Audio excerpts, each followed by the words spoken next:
جو سنبھلے تو میں پھر گنبد خضرا دیکھوں۔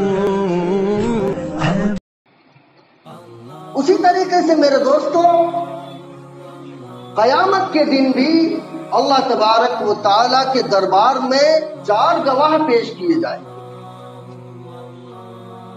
پہلا گواہ انسان کا نام اعمال۔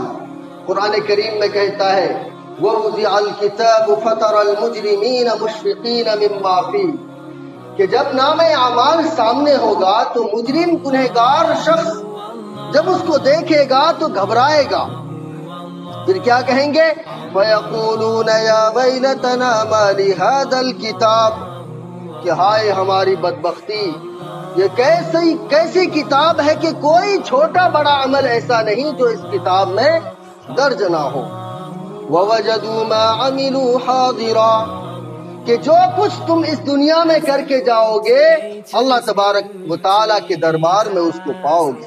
وَلَا يَظْلِمُ رَبُّكَ أَحَدًا، آج تیرا رب کسی پر کوئی ظلم نہیں کرے گا۔ اللہ تبارک و تعالیٰ نے کھلے الفاظ میں بتلا دیا کہ جیسے امتحان دے کر اس دنیا میں جاؤ گے ویسا ہی رزلٹ وہاں پر پاؤ گے۔ دوسری گواہی فرشتے دیں گے وَإِنَّ عَلَيْكُمْ لَحَافِظِينَ كِرَامًا كَاتِبِينَ يَعْلَمُونَ مَا تَفْعَلُونَ، کہ تم پر تمہارے سب افعال کو یاد رکھنے والے معزز فرشتے مقرر ہیں، جو تم کرتے ہو وہ اس کو لکھ لیتے ہیں۔ وہ اللہ تبارک و تعالیٰ کے دربار میں اس کی گواہی دے دیں گے۔ تیسری گواہی انسان کے جسم کے اعضاء دیں گے۔ سورہ یاسین میں اللہ تبارک و تعالیٰ نے فرمایا الْيَوْمَ نَخْتِمُ عَلَىٰ أَفْوَاهِهِمْ وَتُكَلِّمُنَا أَيْدِيهِمْ وَتَشْهَدُ أَرْجُلُهُمْ بِمَا كَانُوا يَكْسِبُونَ، کہ آج ہم ان کے منہوں پر مہر لگا دیں گے، ان کے ہاتھ ہم سے کلام کریں گے اور ان کے پاؤں ان کے ہی کاموں کی گواہی دیں گے۔ منہ کو سیل کر دیں گے نا، کہ دنیا میں یہ اسٹیٹمنٹ بدل دیتا تھا کہ ابھی یہاں پر کچھ کہہ رہا ہے، دوسری مجلس میں جا کر کچھ اور کہہ رہا ہے۔ وہاں پر ایسا سسٹم نہیں ہوگا۔ اللہ تبارک و تعالیٰ منہ کو بالکل سیل کر دیں کہ بولنے کی کوئی ضرورت نہیں، آج تمہارے جسم کے اعضاء سے گواہی دلوائی جائے۔ یوم تبلی السرائر، دوسری جگہ اللہ تبارک و تعالیٰ قرآن کریم میں فرماتے ہیں کہ جس دن بھید کھول دیے جائیں گے۔ اللہ اکبر!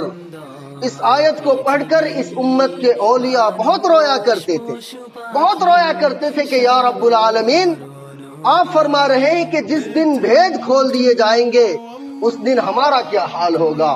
آج دنیا میں ہم متقی بنے پھر رہے ہیں، ہمارا لباس با شریعت، ہماری زندگی با شریعت، لیکن ہم اندر خانے میں کیا کر رہے ہیں دنیا میں کسی کو کچھ نہیں معلوم۔ لیکن جس دن اللہ تبارک و تعالیٰ تمام لوگوں کے سامنے بھید کھول دیں گے تو اس دن ہمارا کیا حال ہوگا۔ اس بات کو سوچ کر اس امت کے اولیاء بہت رویا کرتے تھے۔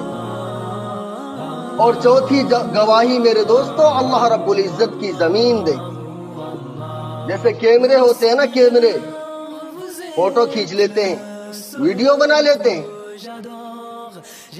یہ سب چیزیں سمجھنے کے لیے یہ سب چیزیں دنیا میں آئی ہیں۔ مثال کے طور پر ایک شخص نے اپنے گھر کے اندر CCTV کیمرے لگایا، اب 24 گھنٹے اس کیمرے کے سامنے کیا ہو رہا ہے وہ بندہ جس دن چاہے گا، جس تاریخ کا نکالنا چاہے گا وہ دیکھ سکتا ہے۔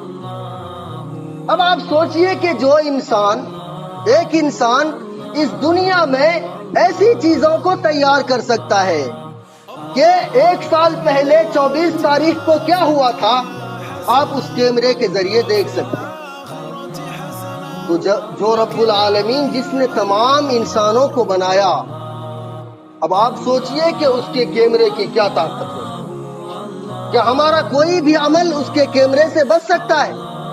نہیں بچ سکتا۔ اسی لیے اللہ تبارک و تعالیٰ نے فرمایا یومئذ تحدث اخبارها بأن ربك اوحى لها، کہ زمین اس دن اپنی ساری خبریں بیان کر دیں گی کہ اس کی پیٹھ پر کس انسان نے کس طریقے سے کون سا گناہ کیا تھا۔ تو میرے دوستو، کوئی انسان یہ سوچ نہیں سکتا کہ میں بچ جاؤں گا، کیمرہ ہر وقت بالکل چالو ہے، ہم لوگ بالکل قید کیے جا رہے ہیں، ہم کدھر جا رہے ہیں، کون سا گناہ کر رہے ہیں، کس کے ساتھ کیا بات کر رہے ہیں، ہمارے دل میں کیا احساس ہوتا ہے، ہم کس کام کو قرض گزرتے ہیں، اللہ تبارک و تعالیٰ کو سب کچھ معلوم ہے۔ اس کو ایک بار کھول کے اوپر لگا۔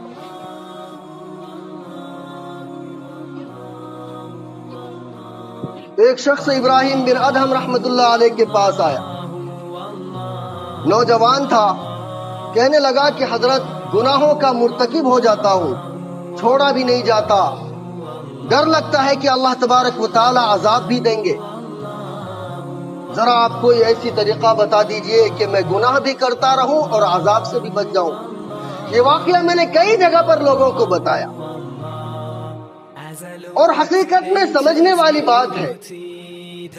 آ کر کیا کہتا ہے کہ حضرت گناہوں کا مرتکب ہو جاتا ہوں، گناہ ہو جاتا ہے لیکن چھوڑا بھی نہیں جاتا، ڈر بھی لگتا ہے کہ اللہ تبارک و تعالیٰ کے دربار میں جواب بھی دینا ہے۔ آپ ذرا کوئی ایسا طریقہ بتا دیجئے کہ میں گناہ بھی کرتا رہوں اور عذاب سے بھی بچ جاؤں۔ میرے دوستو، اللہ والے بڑے دانا بینا ہوتے ہیں، ایسے ہی دھکا نہیں دیتے۔ ہم جیسے لوگ ہوتے تو کہتے چلے جاؤ بھائی، ایسی کوئی بات کرنے آتا ہے، لیکن حضرت نے کہا کہ ہاں قریب آ جاؤ، میں تمہیں سمجھاتا ہوں، بتاتا ہوں اور طریقہ بتاتا ہوں۔ وہ نوجوان بات سننے کے موڈ میں آ گیا، بالکل قریب آ کر بیٹھا۔ حضرت ابراہیم بن ادہم رحمت اللہ علیہ کہنے لگے کہ بھائی دیکھ، پہلا طریقہ تو یہ ہے کہ اگر گناہ کرنا ہی ہے تو اللہ رب العزت کی نگاہوں سے بچ کر گناہ کر لیا کرو۔ وہ نوجوان کہنے لگا کہ حضرت کیسی باتیں کر رہے ہیں، اللہ رب العزت کا کیمرہ تو ہر وقت چالو ہے، اس کے نگاہوں سے کون بچ سکتا ہے؟ جو گناہ کروں گا اللہ تبارک و تعالیٰ کو سب کچھ معلوم ہے۔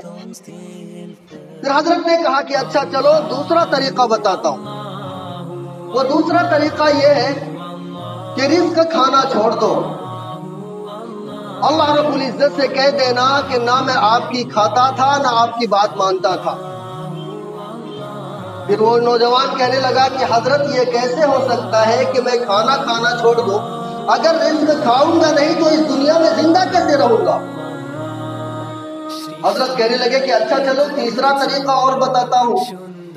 وہ یہ ہے کہ دیکھو، یہ آسمان و زمین اللہ رب العزت کی ملکیت ہے، اور کسی بادشاہ کی ملکیت میں رہ کر، ملک میں رہ کر اس کی نافرمانی کرنا ٹھیک نہیں، اسی لیے اس ملک سے چلے جاؤ، کہیں اور جا کر گناہ کرو۔ وہ نوجوان کہنے لگا کہ حضرت میں چاہے امریکہ چلا جاؤں، سعودی عرب چلا جاؤں، قطر چلا جاؤں، کویت چلا جاؤں، کہیں بھی جاؤں، وہ تو اللہ رب العزت کی ملکیت ہے نا، اس سے بچ نہیں سکتا۔ پھر حضرت کہنے لگے کہ اچھا بھائی چلو ایک طریقہ اور بتا، وہ یہ ہے کہ جب ملک الموت آئے روح قبض کرنے کے لیے تو اس وقت کہہ دینا اذا جاء اجلهم لا يستأخرون ساعة ولا يستقدمون، کہ تھوڑی دیر رک جاؤ، تھوڑی دیر رک جاؤ، بعد میں آنا، ذرا مہلت دے دو، کچھ نیک کام کر لو۔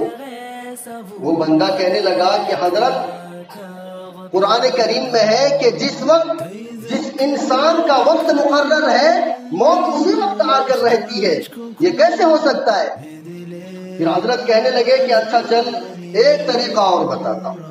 وہ یہ ہے کہ جب تمہارے گھر والے کفن دفن پہنا کر تمہیں قبر میں دفنا کر آ جائیں اور وہاں پر منکر نکیر آئے تم سے سوال کرنے کے لیے، تو اس وقت یہ کہہ دینا کہ بھائی بغیر اجازت اندر کیوں آ گئے؟